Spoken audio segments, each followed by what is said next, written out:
Head over to BoardGamePrices.com to find the best price on Abomination, the Heir of Frankenstein, and thousands of other games. Hello my friends, it's the Game Boy Geek here. Today, we're gonna go back in time, but 20 years after the novel of Frankenstein, where you're heirs of Frankenstein, trying to go around to the cemetery and the morgue and the hospital and drumming up different body parts, going back to your lab and shocking them to life. We're talking about Abomination, the Heir of Frankenstein from Plaid Hat Games. This is a thematic Euro game. Let me show you how it's played. I'll see you on the other side.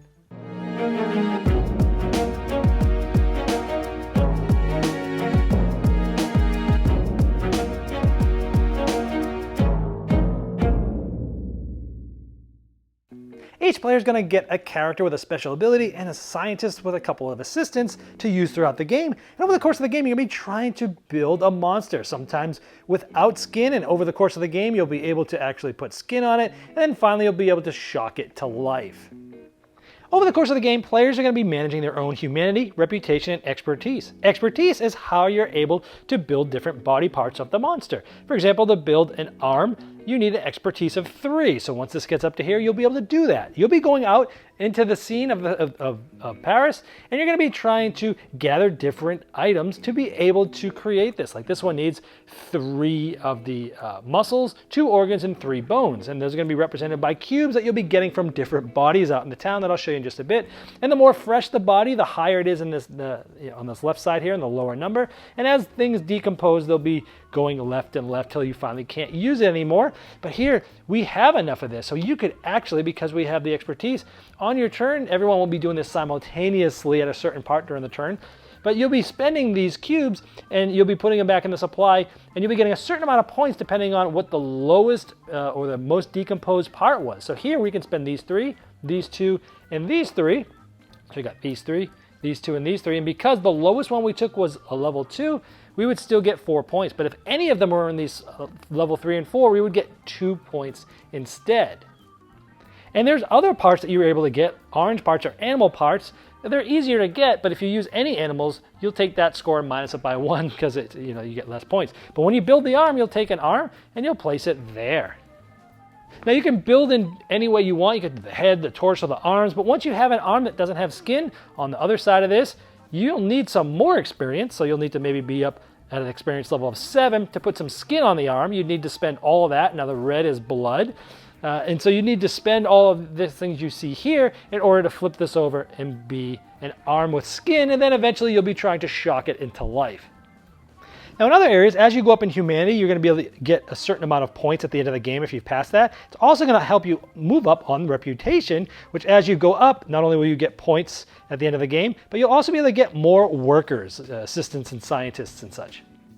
Now the game is played over 12 rounds, and it will end at the end of the 12th round, or if somebody shocks to life their entire monster. Now each round, there's going to be an event where the first player will read it. Sometimes it's an event that will do things, other times it's an encounter, which will have it trigger when certain things happen throughout that round, and other players won't know that it's happening. A cool little thing there with the encounters. And then the rest of the game is worker placement, where players are going to be placing workers into different spots and taking different actions. There's a lot going on in this game. I'm not going to go over all the spaces. But many places will offer you bodies where you'll be getting those different parts. Like you can go to the morgue and you'll be getting parts that are somewhat new. They're level 2s of things. Or you can go to the hospital where they're brand new. They're fresh because they have just recently died. Or if you go to the cemetery, sometimes you'll be getting just some bones. Or other times you'll be getting very old types of goods which aren't going to get you as many points, and a lot of times you'll lose a lot of humanitarian by digging up things at the cemetery. Sometimes you can go to the dark alley to murder, which will get you a lot of really fresh body parts, but you'll go down a lot of humanity and you'll get a token, and if you get 2 of these, the cops are on you and you got to pay them off in order to go there again. Sometimes you go to the docks and hire these different people, like the dog catcher, which will get you a lot of animal parts, or maybe get you a lot of expertise or humanitarian. These give you different things depending on what they are. Like the hospital thief allows you to get someone right from the hospital. They steal it for you. And sometimes you'll be going to the market to sell things like organs and bones that you aren't using, or buying different things like Leyden jars, which will allow you to shock the monster, or putting ice, which will allow your different organs and muscles to last a little longer before they decompose. And each game has 4 of the 6 possible objectives out that will give you 10 points at the end of the game, like the first to 10 humanity, the first to have 6 monster parts, the first to 23 reputation, the first to 27 on the expertise dial, different goals like that. Now, it's pretty standard worker placement. You place and you take the action. You can be bumped, but only a certain amount of times depending on the amount of players, and you pay that player coins that you do bump. Now, after everyone's taken all their actions, everyone will simultaneously try to work in their lab and work on the monsters, but then everything goes down 1 and decomposes, and blood goes completely away there, and all other body parts go away after this. However, you can bring some down here of different muscles and organs and bone and sell them at the market, as I showed you earlier. And this is a place where you can actually put the ice and stop it for 2 rounds from decomposing. Because the ice actually goes there, it gets used 1 round, it goes to half, and then it's gone. Now, to try to shock alive one of your monster, this is important because at the end of the game, for each part that you have alive that you've shocked will be worth a lot of points at the end of the game. You'll be charging these Leyden jars up by using spaces on your own lab during the worker placement side. For each of those, you'll be rolling 2 dice. And if you get that, you'll place it on a body part that's now alive. But if you get that actually damages the body, and you'll be placing these on different body parts. If a body part ever gets 2 of those, it actually gets downgraded.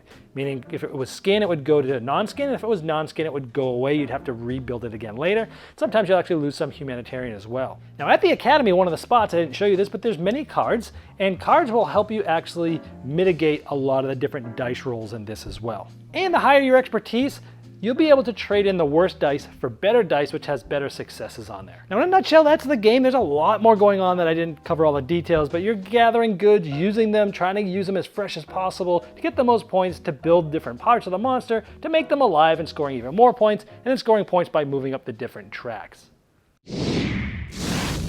First thing I liked about Abomination is the unique theme. There's nothing quite like this where you're going around and gathering body parts and decaying. The body parts are, they're decompositioning as the time goes on, and they're worth less as that happens. And wow, what a unique theme. I love seeing unique things like this, and it's done well. The mechanisms in this game are amazingly matched to that theme. Where, you know what, if you go to the dark alley and murder someone, the body parts and blood is going to be the most fresh. If you go to the cemetery, it's going to be the oldest, and there's going to be no blood. Things like that. You can work in the hospital, and the higher your expertise, the more you get paid. And there was just everything in this game screamed theme. It oozed theme. Every mechanism made sense. And it's a shame that more Euro games don't do this. I like Euro games, but they tend to be too dry for me, and they tend to be just bland looking, and there's no excuse these days to not think of a game that can match mechanisms like this, and I love the best part of this game for sure. Those body parts decomposing over time, where each round you've got to use these different things, or the muscle and the organs. If you don't use them, they go down, which means they're going to be worth less points when you make body parts. Really cool aspect of the game, managing that, sometimes getting ice to allow it to last longer. Creating the body's fun, where you're trying to figure out how much expertise you need and how, what different pieces of the muscle and the bone and things like that you need to do it. And then putting out, building something in games is always fun, but building the body was really interesting. Also trying to shock that body to life. Now there was some randomness with that, where you're rolling the dice and you can get damaged, but you could possibly bring it to life. But there were cards to help mitigate those. So you're gonna need to, play those strategies of getting those cards in order to make it feel like it's not too random. This game definitely is one of those ones that's a memorable experience because there's really nothing else like it. On the negative side of things, the game is much too long. The box says 1 to 2 hours, it lies. This game is 2.5 to 3 hours. You're in for a long night, which for me is much longer than I typically like. However, I will have no problems playing a 3-hour game of nothing personal. I will have no problem playing a 6-hour session of Seventh Continent, because those games don't feel like they're long. You blink an eye and the game's over. This game was much too long, and it felt long. It starts a little slow. I kind of wish they would have sped things up. You kind of start with nothing and very low. I wish you could have started a little bit differently. Now there are some character cards that start you a little differently, but I would like to have seen the game sort of just move a little bit faster, start you a little bit further, and get the game more streamlined. The game's economy was a little too tight for my preference as well, but that was more of a personal preference thing. There's definitely a lot of upkeep after each round. All the cards have to go around and get down to the bottom and put out. And just a lot of upkeep to keep track of. The purple and brown colors for the muscle and the organs were much too close. If you're not in like the best of lighting, it's really hard to see on your player aids and things like that. The cubes are easy to tell, but looking at the icons around the board and the cards and your player aid was really hard to see. There was a great section in the rulebook about how to get things, expertise and humanity, and said, here's the ways you get those things.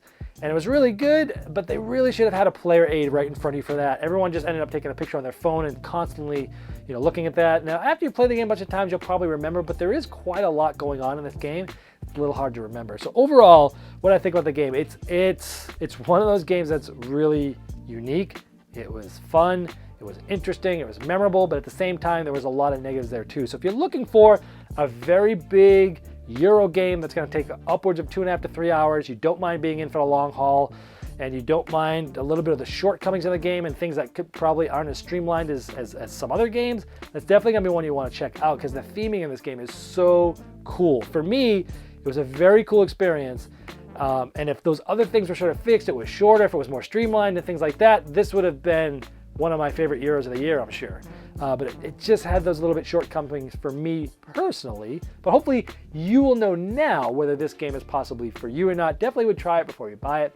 And that is Abomination, Heir of Frankenstein. This has been the Game Boy Geek, breaking down barriers, growing relationships through board games by helping you find the next one you'll love. This video was shot on a Game Topper, the ultimate gaming accessory. After successfully fulfilling their first Kickstarter, Game Toppers are taking the world by storm.